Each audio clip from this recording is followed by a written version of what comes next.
Hello दोस्तों, आज की इस वीडियो में हम लोग जानेंगे कि ट्रांसफार्मर के कुछ बेसिक पार्ट्स क्या होते हैं, वो क्या काम करते हैं।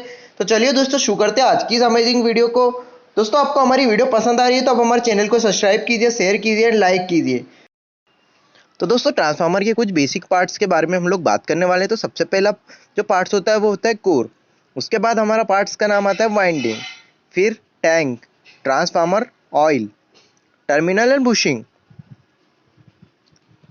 उसके बाद दोस्तों होता है हमारा कंजर्वेटर टैंक। कंजर्वेटर टैंक के बाद दोस्तों हमारा जो अगला पार्ट्स होता है वो होता है बकोल्स रिले। बकोल्स रिले के बाद दोस्तों हमारा जो अगला पार्ट्स होता है वो ब्रीथर।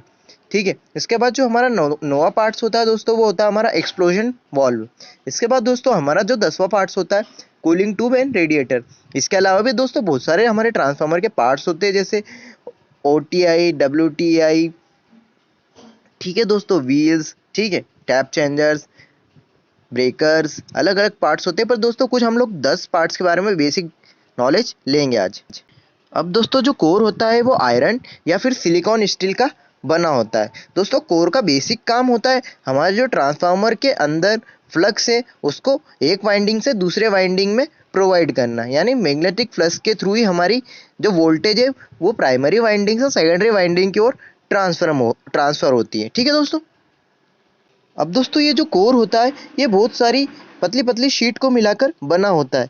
दोस्तों लगभग एक शीट की थिकनेस 0.5 mm की होती है। ठीक है, और इन कोरों को आपस में नहीं जोड़ा जाता, बिकॉज दोस्तों इनको जोड़ने से पहले इन पे लेमिनेशन किया जाता है, जिससे आपस में ये दोस्तों ट्रांसफार्मर की जो हमारी कोर होती है इसको लेमिनेटेड इसीलिए किया जाता है कि इसके कारण जो हमारे eddy current and hysteresis loss होता है दोस्तों वो हमारे ट्रांसफार्मर में नहीं होता। मतलब कि जो हमारे ट्रांसफार्मर में एडी करंट एंड जो हमारा हिस्टेरेसिस लॉस होता है उससे बचने के लिए हम लोग जो ट्रांसफार्मर की जो वाइंडिंग जिस पे हम लोग लपेट करते हैं उसको हम लोग सिलिकॉन स्टील की पत्तियों से बनाते हैं। ठीक है, तो दोस्तों हम लोग अब हमारे नेक्स्ट पॉइंट का देख लेते हैं। दोस्तों हमारी नेक्स्ट पॉइंट होता है वाइंडिंग।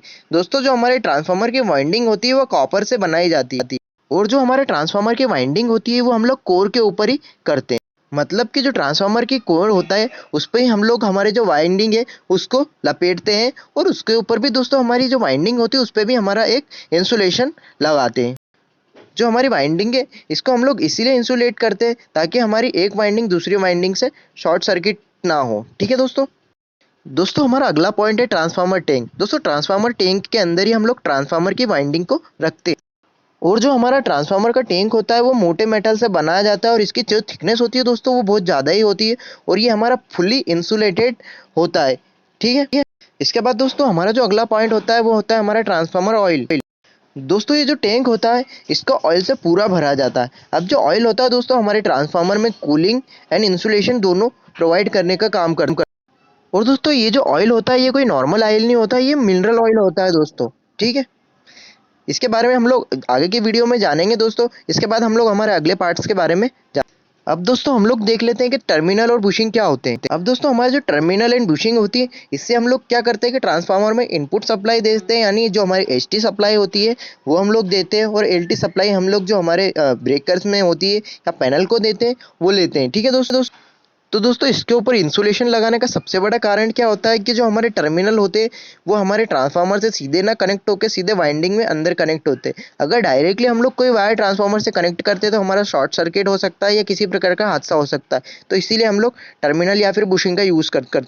और दोस्तों परफेक्टली हमारी जो टेक्निकल नॉलेज होती है या टेक्निकल जो हमारी भाषा होती है उसमें हम लोग जो ट्रांसफार्मर के जो टर्मिनल होते हैं इसको हम लोग बुशिंग बोला जाता है या बुशिंग बोलते हैं। दोस्तों हमारा नेक्स्ट पॉइंट होता है कंजर्वेटर टैंक। दोस्तों कंजर्वेटर टैंक एक टंकी की तरह होता है जो हमारे मेन टैंक और ट्रांसफार्मर के बीच में लगा होता है। ठीक है दोस्तों, इस टैंक के अंदर हम लोग एक्स्ट्रा ऑयल को रखते हैं जो हमारे ट्रांसफार्मर के साथ डायरेक्टली कनेक्ट होता है।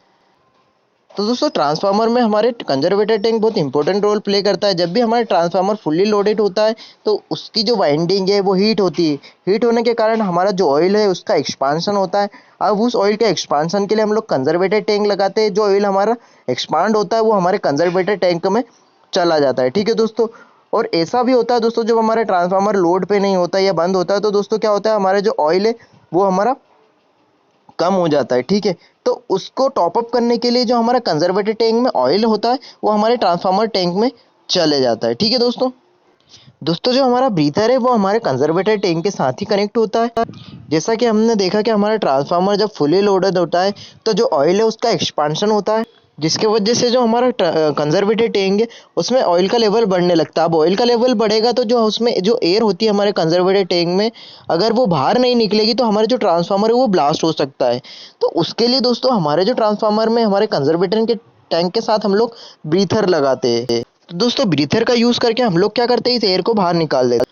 फिर दोस्तों जो हमारा ट्रांसफार्मर होता है वो उसके नॉर्मल लोड पे चलता है या कम लोड पे चलता है, तो उसका जो ऑयल का लेवल है उसकी जो नॉर्मल कंडीशन है उस पर पहुंच जाता है। तो ब्रीथर के थ्रू दोस्तों वापस कंजर्वेटर टैंक में एयर को डाला जाता है। पर दोस्तों जो एयर हमारा ट्रांसफार्मर सक करता है उसमें मॉइस्चर होता है। अब इस मॉइस्चर को दूर करने के लिए दोस्तों हमारा जो ब्रीथर होता है उसमें हम लोग सिलिका जेल का यूज़ करते हैं या सिलिका का यूज़ करते हैं। तो जो एयर हमारे कंजर्वेटर टैंक के अंदर जाती है वो बिल्कुल मॉइस्चर फ्री एयर ही हमारे कंजर्वेटर टैंक के अंदर जा।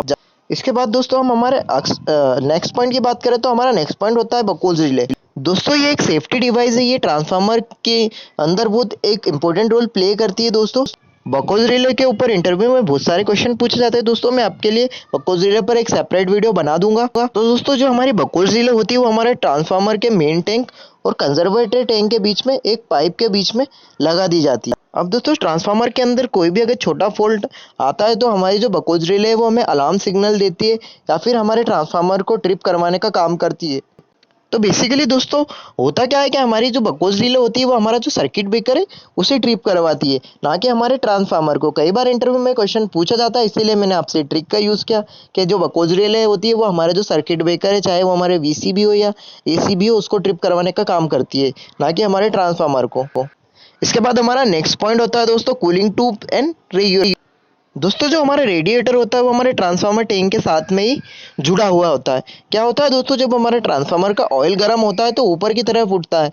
ऊपर ऊपर की तरफ उठता है तो दोस्तों कुछ हमारा कंजर्वेटर टैंक में जाता है और कुछ हमारे कूलिंग ट्यूब की सहायता से वापस नीचे आता है, और एक इसमें पाइप लगा होता है जो हमारे टैंक के साथ में कनेक्ट होता है। दोस्तों होता है क्या है, जब हमारा ट्रांसफार्मर ऑयल ऊपर से नीचे की साइड आता है तो इस रेडिएटर में बहुत सारी हवा गुजरती है, जिसके कारण हमारी जो हीट है वो एक्सचेंज होती है और हमारे ट्रांसफार्मर ऑयल जो गर्म होता है वो नीचे धीरे धीरे रिसता हुआ आता है तो ठंडा हो जाता है। ये प्रोसेस हमारे ट्रांसफार्मर में रेगुलर चलती रहती है। इसके अलावा दोस्तों बड़े ट्रांसफार्मर जो होते हैं उसमें हम लोग फ़ैन का यूज़ करते हैं, जिस जो हमारे ट्रांसफार्मर ऑयल है उसमें फिन्स के साथ में हम लोग फ़ैन का यूज़ करते हैं ताकि हमारा जो ट्रांसफार्मर ऑयल है वो आसानी से कूल हो जाए। दोस्तों हमारा नेक्स्ट पॉइंट है एक्सप्लोजन वाल्व। दोस्तों ये हमारा इमरजेंसी सिचुएशन में ही काम करता है। दोस्तों क्या होता है, जब हमारा ट्रांसफार्मर में बहुत हाई लोड पे होता है तो उसका जो ऑयल है वो बहुत ज़्यादा गर्म हो जाता है, जिसके कारण उसमें एक प्रेशर इंक्रीज होता है। अभी कभी कभी हमारा कंजर्वेटर टैंक या अदर सेफ्टी डिवाइसेस काम नहीं करती तो हमारा जो एक्सप्लोजन वॉल्व होता है या एक्सप्लोजन वेंट होता है दोस्तों, ये खुल जाता है या फिर फट जाता है, जिसके कारण हमारा ट्रांसफार्मर होता है वो ब्लास्ट होने से बच जाता है। दोस्तों ये भी हमारा एक आयरन का ही बना होता है, पर क्या होता है जो हमारे ट्रांसफार्मर की बॉडी है उसका जो मेटल होता है वो बहुत ज़्यादा हेवी होता है, बट इसको हम लोग थोड़े थिन लेयर की या पतली शीट से बनाते हैं ताकि अगर एक प्रेशर एक रेंज से ज़्यादा हमारा इंक्रीज हो जाएगा तो हमारा जो एक्सप्लोजन जो वॉल्व है या एक्सप्लोजन जो वो है डिवाइस है वो खुल जाएगी, जिससे हमारा जो ट्रांसफार्मर होता है वो हमारा ट्रांसफार्मर फटने से बच जाए। ठीक है। होप दोस्तों आपको हमारी ये वीडियो पसंद आई होगी। इसी तरीके की वीडियो के लिए आप हमारे चैनल को सब्सक्राइब कीजिए, शेयर कीजिए एंड लाइक कीजिए ताकि हम नई नई नॉलेजेबल वीडियो आपके लिए डेली बेसिस पे अपलोड कर सकें।